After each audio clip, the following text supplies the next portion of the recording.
HR news Kannada, ಸ್ಥಳೀಯ ಸುದ್ದಿ ಸಮಾಚಾರಗಳ ಆಗರ.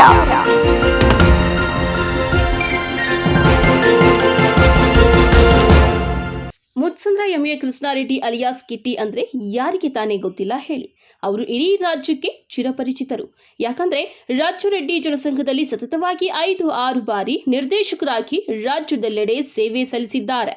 ಹೊಸಕೋಟೆ ತಾಲೂಕಿನ ಅನಗೊಂಡಹಳ್ಳಿ ಹೋಬಳಿಯ ಮುತ್ಸಂದ್ರ ಕ್ಷೇತ್ರದಲ್ಲಿ ತಾಲೂಕು ಪಂಚಾಯಿತಿ ಸದಸ್ಯರಾಗಿ ಸೇವೆ ಸಲ್ಲಿಸಿದ್ದು, ಮುತ್ಸಂದ್ರ ವಿಎಸ್ಎಸ್ಎನ್ ಸಹಕಾರಿ ಬ್ಯಾಂಕ್ನ ಅಧ್ಯಕ್ಷರಾಗಿ ನಿರ್ದೇಶಕರಾಗಿ ಸೇವೆ ಸಲ್ಲಿಸಿದ್ದು, ಕಾಂಗ್ರೆಸ್ ಪಕ್ಷದಲ್ಲಿ ಸಕ್ರಿಯ ರಾಜಕಾರಣಿಯಾಗಿ ಸೇವೆ ಸಲ್ಲಿಸಿದ್ದು, ಇಡೀ ರಾಜ್ಯದಲ್ಲಿ ಮುತ್ಸಂದ್ರ ಎಂಎ ಕೃಷ್ಣಾರೆಡ್ಡಿ ಅಲಿಯಾಸ್ ಕಿಟ್ಟಿ ಅವರ ಅಪಾರ ಅಭಿಮಾನಿ ಬಳಗವನ್ನ ಹೊಂದಿದ್ದಾರೆ. ಆದ್ದರಿಂದ ಈ ದಿನ ಶ್ರೀಮತಿ ಇಂದುಮತಿ ಎಂಎ ಕೃಷ್ಣಾರೆಡ್ಡಿ ಕಿಟ್ಟಿ ಅವರಿಗೆ 29ನೇ ಮದುವೆ ವಾರ್ಷಿಕೋತ್ಸವ ಸಂದರ್ಭ. ಆದ್ದರಿಂದ ಇವರಿಗೆ, ಇವರ ಕುಟುಂಬಕ್ಕೆ ದೇವರು ಆಯುಷು, ಆರೋಗ್ಯ, ಐಶ್ವರ್ಯ ಸೇರಿದಂತೆ ಸಕಲ ಸಂಪತ್ತನ್ನ ಕರುಣಿಸಲಿ ಎಂದು ಎಲ್ಲರೂ ಶುಭ ಹಾರೈಸೋಣ. HR ನ್ಯೂಸ್ ಕನ್ನಡ, ಸ್ಥಳೀಯ ಸುದ್ದಿ ಸಮಾಚಾರಗಳ ಆಗರ.